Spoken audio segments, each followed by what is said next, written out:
안녕하세요. 분당 서울대학교병원 순환기내과 이지현입니다. 1인 가구 천만 시대가 왔습니다. 2023년 행전 안전 통계 연보에 따르면 2022년 1인 가구는 972만 4,256가구로 전체 가구의 41%를 차지해 가장 큰 비중을 차지하고 있습니다. 1인 가구의 증가와 함께 그들의 건강 문제에 대한 관심도 커져가고 있는데요. 혼자 사는 이유는 다양하지만 대부분 공통적인 걱정이 있습니다. 바로 응급의료 상황이 발생했을 때 어떻게 대처해야 할지 그에 대한 고민이 크다는 것이고요. 그래서 오늘은 1인 가구의 심근경색 응급치료 상황 대처법에 대해서 알아보도록 하겠습니다. 교수님, 급성 심장사가 도대체 뭔가요? 돌연심장사라고 얘기를 하고요. 갑작스러운 심장의 기능 이상으로 사망하게 되는 경우를 얘기를 하는데, 목격자가 있는 경우에는 증상 발현 1시간 이내에 사망하거나 목격자가 없는 경우에는 최소 24시간 이내에는 살아있는 것이 목격된 경우를 말합니다. 급성 심정지라고 하는 것은 갑작스럽게 심장에 기능 이상이 생겨서 그 기능을 멈춘 상태를 얘기합니다. 그런 경우를 급성 심정지라 하고, 당연히 그러면 사람이 죽을 수 있겠죠. 그런 경우를 급성 심장사 혹은 돌연심장사라고 하고요. 돌연심장사의 원인이 되는, 그걸 유발시키는 질환이 가장 흔한 것이 심근경색, 심장 자체에 피를 공급하는 그 관상동맥이라고 하는 혈관이 있는데, 갑작스럽게 그 혈관이 막히게 되는 거죠. 그러면 돌연 심장사가 얼마나 자주 발생하는 건가요? 돌연심장사는 우리나라 건강보험공단 자료로 고려대학교 노승현 교수님께서 연구하신 바가 있는데, 우리나라가 워낙에 고령화 사회로 진입함에 따라서 점차적으로 늘어가는 추세에 있습니다. 2017년 기준으로 약 10만 명당 67명 정도 발생한다고 하거든요. 서울 인구를 약 1000만 정도로 가정을 한다면 한 해 서울 시내에서 6,700명 정도 발생한다고 볼 수 있습니다.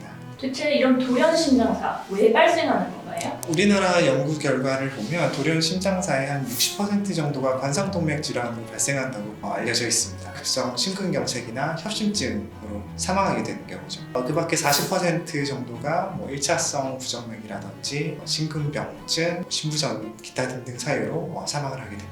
유럽이나 미국 같은 경우는 돌연심장사의 원인으로 한 70에서 80%가 관상동맥 질환으로 연관이 있거든요. 우리나라보다 좀 더 많은 비중을 차지하고 있고, 그런 측면에서 급성 심근경색을 예방하는 것이 돌연심장사를 예방하는 길이라고 볼 수 있겠습니다.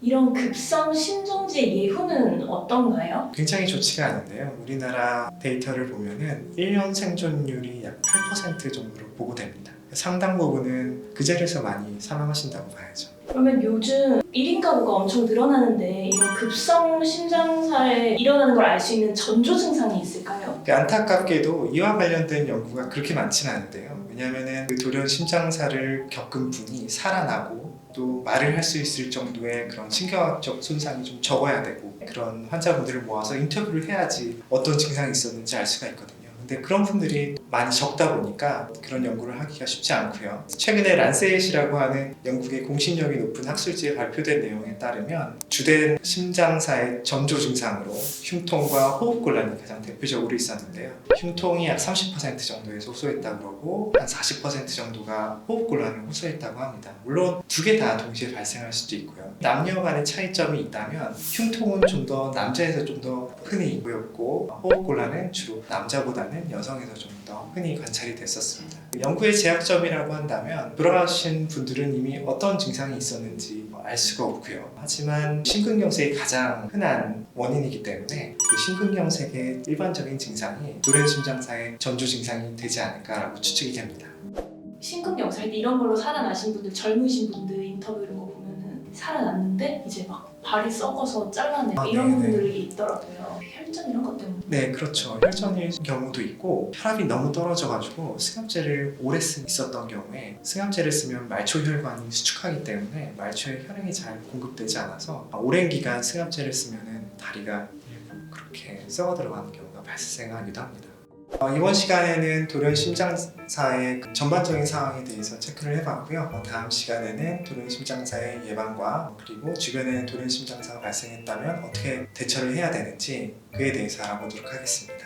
그런 사례는 혹시 많이 보셨어요? 그 스마트워치에서 위급 상황이 발생했을 때 이제 자동으로 신고되도록 설정을 할 수가 있잖아요. 독거인인데 쓰러졌는데 신고가 들어가서 119가 출동했다고. 외국에서는 뭐 사례가 있다고 하잖아요. 한국에서는 저는 한 번도 경험해 본 적은 없습니다. 급성심정지가 보통은 나이 드신 분들한테서 좀 더 호발해서 나타나고요. 근데 나이 드신 분들이 그런 웨어러블 기기 같은 스마트워치라든지 뭐 그런 기기들이 딱히 자주 쓰진 않으실 것 같고, 일반적으로 그런 이상소견이 생겨서 119에 연락이 돼서 살아나시는 그런 분들은 제가 경험하지 못한 것 같아요. 주변에서도 못 들으시는 거죠? 네, 실제로는 들어본 적은 없습니다.